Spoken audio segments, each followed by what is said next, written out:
వెనకాల నరేంద్ర మోడీ ఉన్నాడనో, ఆర్ఎస్ఎస్ మోహన్ భగవత్ ఉన్నాడనో, లేకపోతే అమిత్ షా ఉన్నాడనో, జేపీ నడ్డా ఉన్నాడనో మా ఆరోపణ కాదు.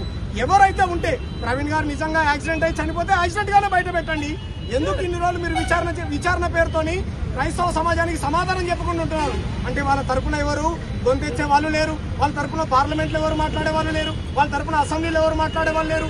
పవన్ కళ్యాణ్ అనే ఒక దుర్మార్గుడు ఆయన సనాతన హిందూ అంటాడు, అటు పోయి కమ్యూనిస్ట్ అంటాడు, ఇటు పోయి మా నాయన నాస్తికుడు అంటాడు. ఏం మాట్లాడతావయ్యా పవన్ కళ్యాణ్? నువ్వు ఉప ముఖ్యమంత్రివి, భిన్న మతాలు అందరూ నా అన్నలు నా తమ్ముళ్ళు అంటావు, కులం లేదు మతం లేదు అంటావు.